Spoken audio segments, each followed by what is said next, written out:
con quien vamos a dialogar en esta mañana. ¿Qué tal? ¿Cómo está, Alberto? Buenos días. Muy buenos días, un gusto estar con ustedes. Qué bueno. Alberto, el diario digital Primicias trae una nota donde la presidenta del Perú, Dina Boluarte, habla, a propósito de la presencia del niño, de que Perú, Ecuador y Chile formen un bloque frente a este fenómeno. Y me llama la atención el hecho que ella podría, dice, solicitarse créditos multilaterales, jamás de ayuda humanitaria, pero me llama la atención de créditos multilaterales.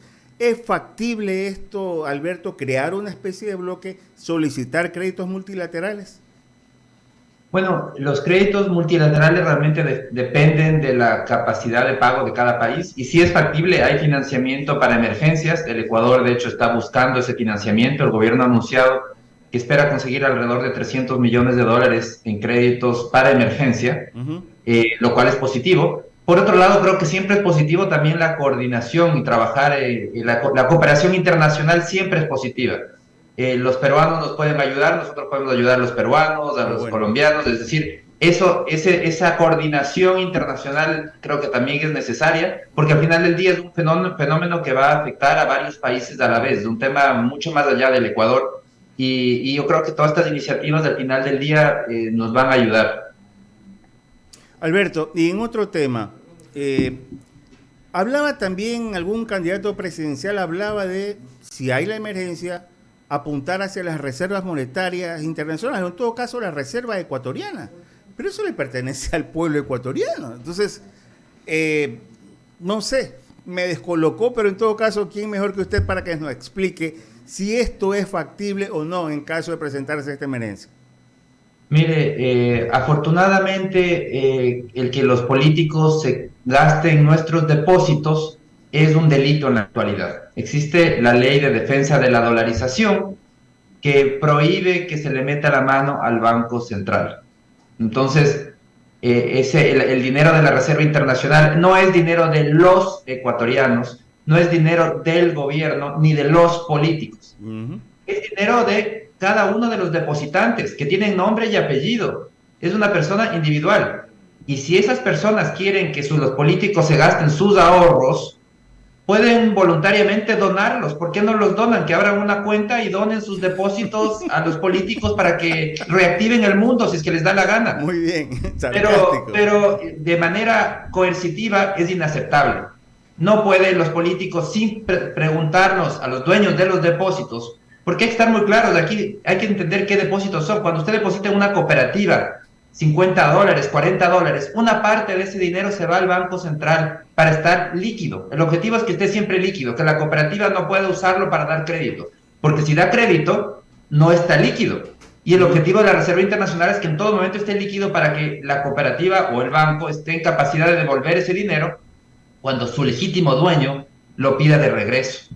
Entonces, lo que no puede suceder es que se gasten el dinero de la reserva por más urgencia que tenga el país, Ya. porque eventualmente cuando los dueños quieran retirar ese dinero, la cooperativa o el banco tendrá que decirle, darse la vuelta y decirle, disculpe, sabe que alguien ya retiró esa plata antes y se la gastó y no tengo cómo devolverle. Dios Es mío. decir, poner en riesgo toda la estabilidad del sistema financiero, porque después de eso lo que viene es un colapso financiero, un feriado bancario y una desdolarización, porque cómo reaccionaría el gobierno es emitiendo bonos para pagar o emitiendo una nueva moneda.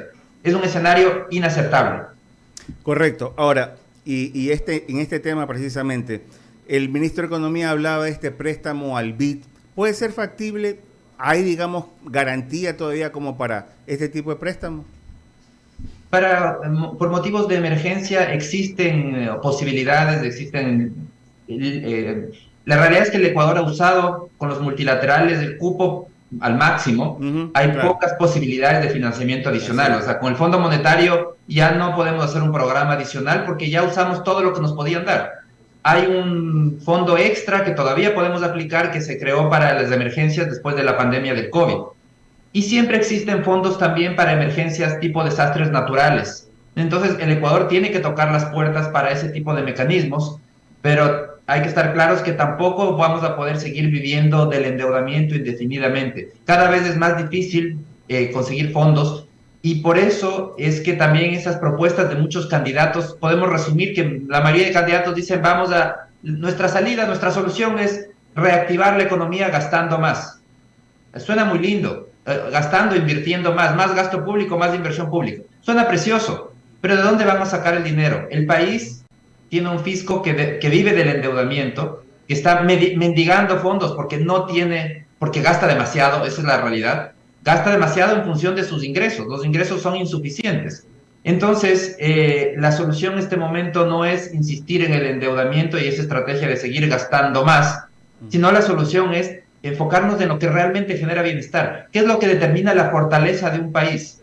Es su capacidad productiva, su fortaleza productiva. Un país no es rico porque tenga un Estado que invierte mucho ni que gasta mucho. Si bien es necesario el gasto público, es necesario que se transforme en servicios de calidad, eso no se está negando en ningún momento, pero eso no es lo que determina la fortaleza del país. Esa es la consecuencia. Si es que un país es fuerte produciendo, tiene más capacidad de gastar el Estado y de dar más servicios. Pero tenemos que enfocarnos en lo primero. Lo primero es generar un país con una fortaleza productiva, trabajar en competitividad, en que haya más inversión, que sea un entorno atractivo para invertir. Eso es lo que realmente va a reactivar la economía de manera sostenible y que además va a impulsar y lograr como consecuencia que podamos también seguir ampliando las coberturas y los servicios que puede otorgar el Estado. Alberto, antes de continuar con Ramiro Cepeda, una más de mi parte. Esta semana nos visitaron el alcalde de Aguarico, Juan Carlos Arellano, y también un líder de la tribu Guarani. Y ellos, referente al tema Yasuní, nos dijeron que no estaban de acuerdo con el tema de la consulta. Es más, nos dicen que deberían continuar la explotación porque ellos, como viven en territorio o están en territorio, saben que no es tal como se está exponiendo al mundo, de que se está depredando el Yasuní. Y eso llama la atención porque, reitero, son personas quienes están en territorio y vienen a comunicarnos de que continúe la explotación y están preocupados también por este tema de la consulta, Alberto Acosta.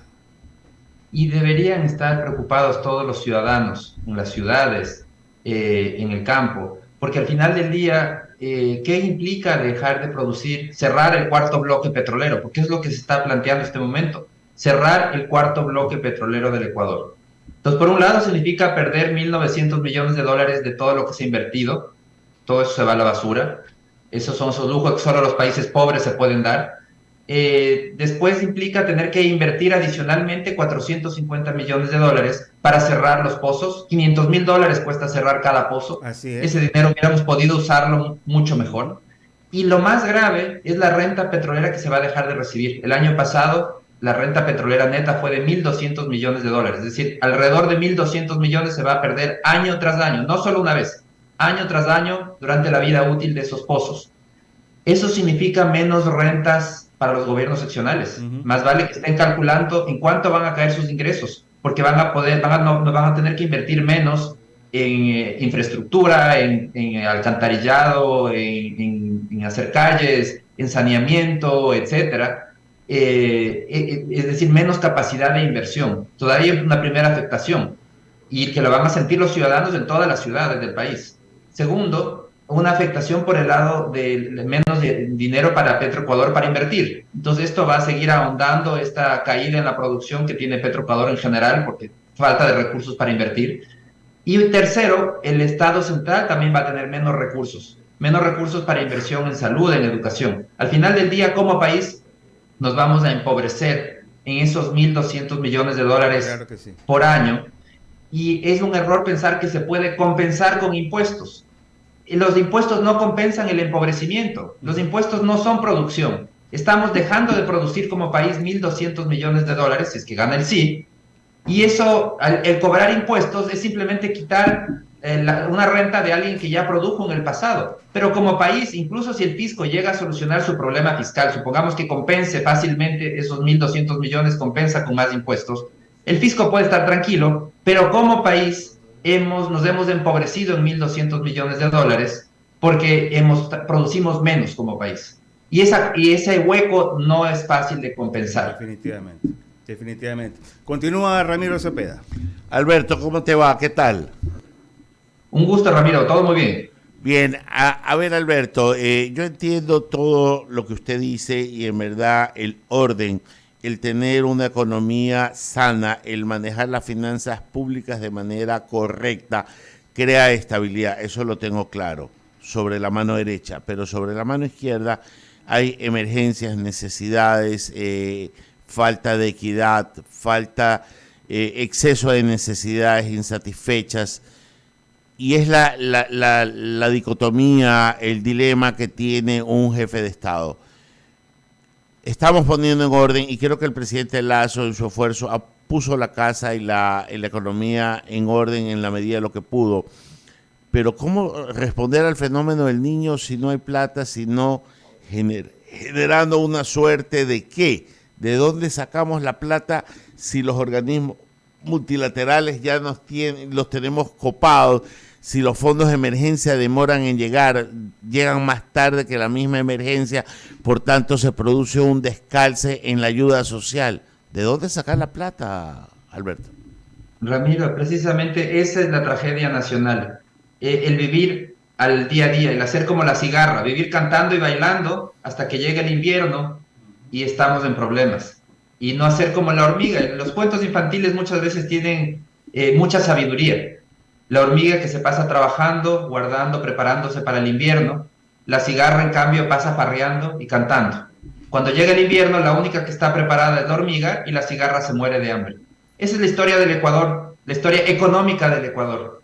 Las grandes bonanzas, por ejemplo, la más reciente fue la de 2007, son desperdiciadas con el argumento de que hay muchas necesidades, se desperdician los recursos, no se prepara para la época de vacas flacas, pero hay que entender que los contingentes existen, que el Ecuador va a tener terremotos, erupciones volcánicas, vamos a tener eventualmente pandemias, no sabemos cuándo, pero que pueden existir, fenómenos del niño, y el asunto es que una buena administración o administrador responsable tiene que ser precavido.